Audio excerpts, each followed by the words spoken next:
Hi guys, so magluluto na naman ako ng gulay. Ayan, meron akong kalabasa. Of course, lalagyan ko siya ng hipon. May Baguio beans and then siling haba. Syempre yung aking sibuyas, bawang at luya. And then meron ito ay unang gata. Syempre hindi mawawala ang langka guys. O diba? So magugulay na naman ang first son, char. Ilalagay ko na ang sibuyas, luya at saka garlic. And then, ilalagay ko na din ang kalabasa. Kasi matigas yung kalabasa. Kailangan natin palambutin. Then, maglalagay na ako ng paminta. Unting bitchin. Optional lang to guys. Kung maglalagay kayo, hindi. Yan. Enough na yan. And then, asin. Halo-haloin na natin yan. Kailangan natin palambutin yung kalabasa. Hindi ko na siya igigisa. So, probinsya style tong gulay na to. Halo-haloin lang natin para hindi mamuo yung gata. So, pwede nyong igisa. Pwede din namang hindi. So, ayaw ko na siyang igisa. Gusto ko lang yung diretso na. Less oil. Hintayin lang natin maluto yung kalabasa. Kasi matigas yung kalabasa. Bit ko yung malambot ang kalabasa. Dahil okay na yung kalabasa, i-add ko na yung langka. And then, itong beans at siling haba. Mix na natin yan.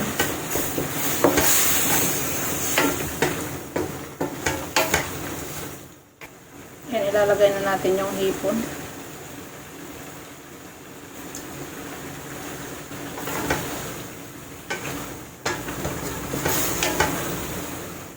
Imikos-mikos, char.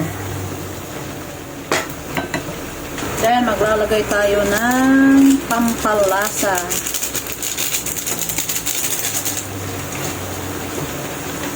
Mix-mix lang natin.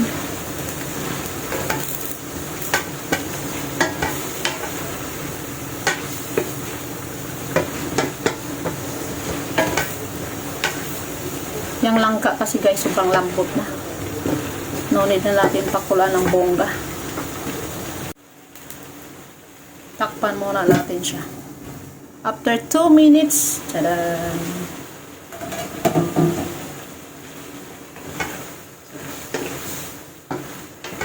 Then, i-add na natin yung unang gata.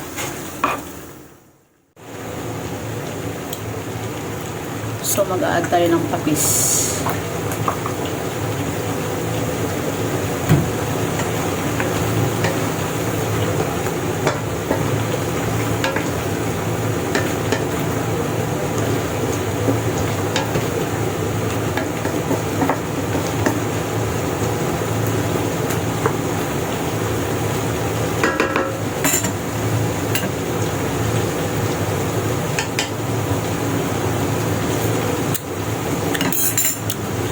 Okay na guys.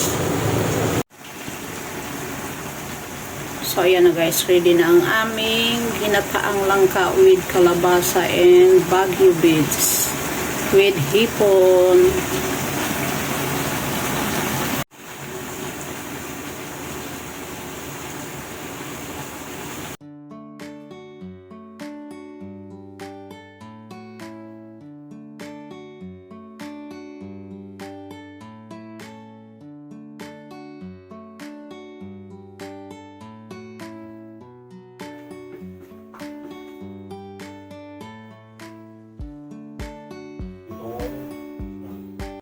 So that's it guys. Thank you for watching. See you on my next video.